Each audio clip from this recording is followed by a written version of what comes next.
So, this is a bit of a weird one, but ever since I finished watching the first season a couple days ago, I've been wrestling whether or not to do a review. Then I decided to say, fuck it, and get all the thoughts down to hopefully stop thinking about it. So, before I start with my review, I'll give you a bit of history of my thoughts from inception to release. After seeing Into the Spider-Verse and Bumblebee in theaters and enjoying both, I was kind of curious to see what other projects Haley Steinfeld was doing. I like her as an actress, and Edge of 17 is one of my favorite movies. So I did some quick research and saw that she was doing this show called Dickinson. Alright, kinda interesting, I guess. There wasn't a lot of news about it at the time, so I just went on my merry way. Then I looked it up again a couple months later since there was absolutely no word about it.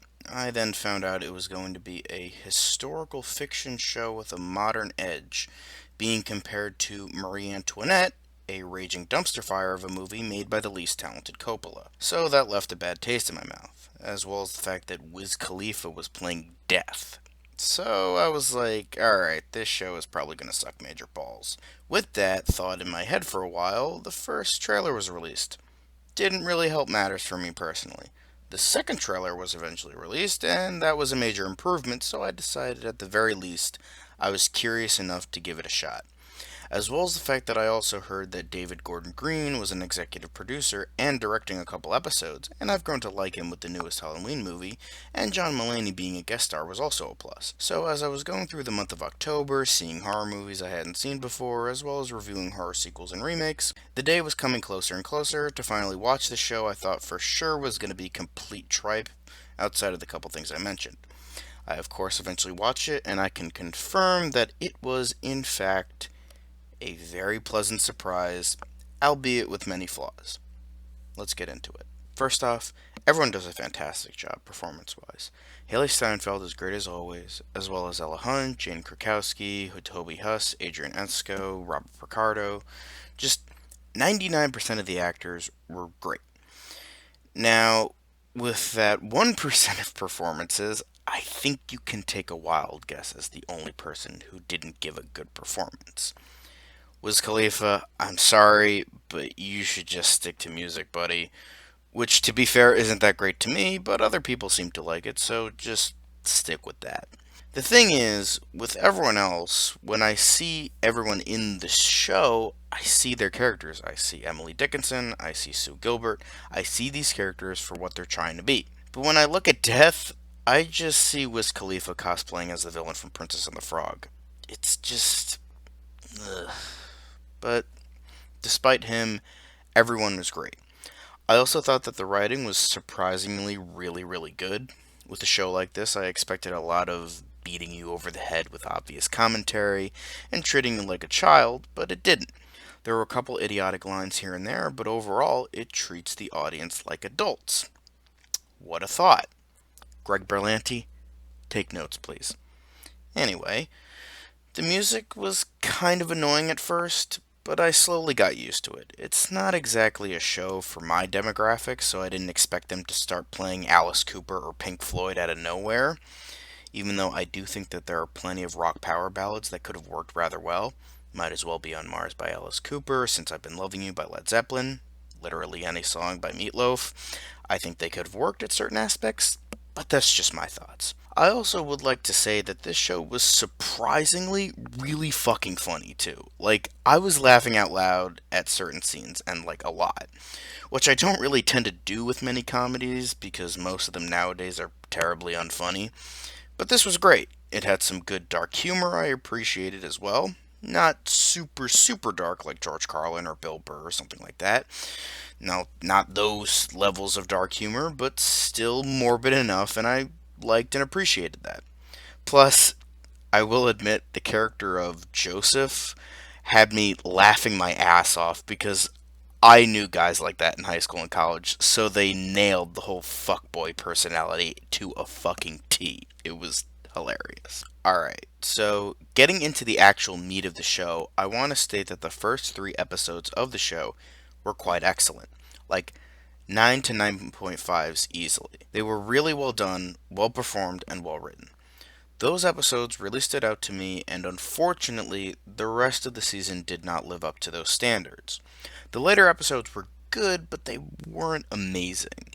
They did have great highlights, but as a whole were not as great as those first 3 episodes. And the main thing is that they were missing the heart and soul of the show. Now, the heart of the show, as Steinfeld stated in an interview, is the relationship between Emily and Sue, and I absolutely more than agree. It's easily the best thing about the show. They have really good chemistry with one another, and the dialogue between them is especially great and really heartfelt and emotional. Yet, where was it after the first 3 episodes? The whole heart and backbone of this entire show is literally thrown to the wayside until kind of the last episode. But even then, we don't get a lot of interaction between them, as well as another big flaw with episode 10 I'll get into later. In episode 4, Sue isn't even seen, like, at all, and it's probably not a coincidence that it's the worst episode of the season, more on that later. In episode 5, she gets this weird subplot with being sexually assaulted by the father of the family she's governing for that doesn't really amount to anything except for a weird off-color joke in a later episode.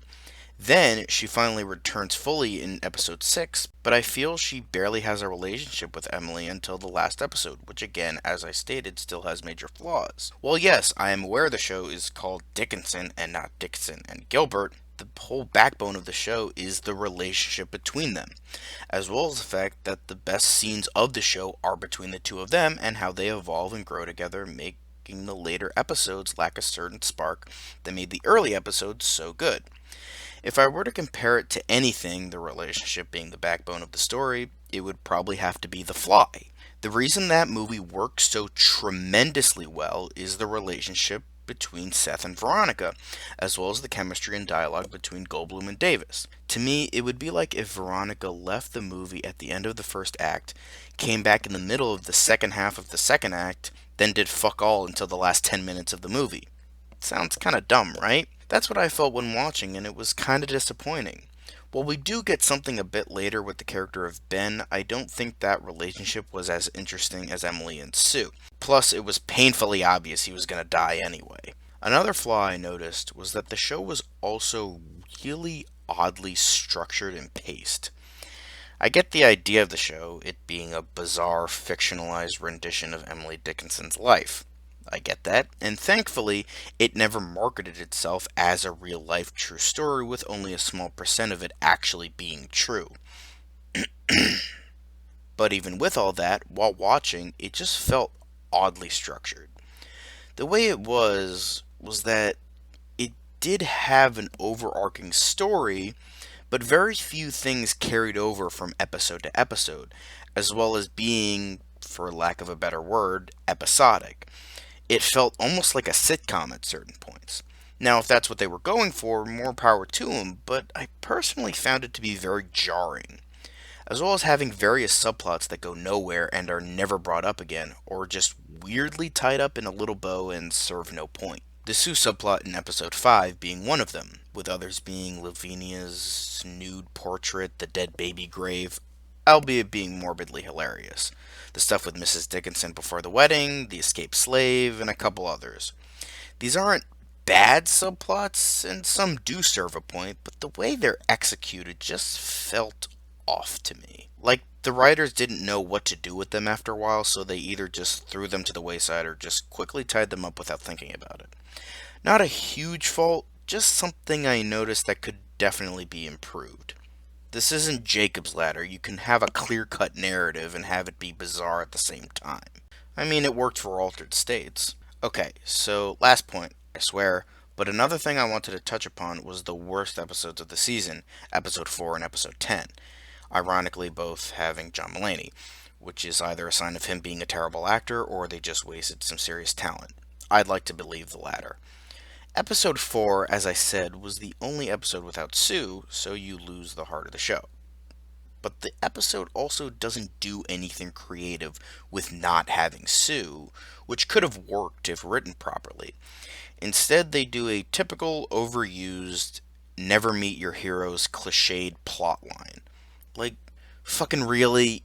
You couldn't have done anything better than that? This trope has been used in so many movies and TV shows already, like Star Trek First Contact, Batman Forever, The Fault in Our Stars, Silence, Shazam, the assassination of Jesse James by the coward Robert Ford, and the Black Mirror episode USS Callister. And that was all just off the top of my head.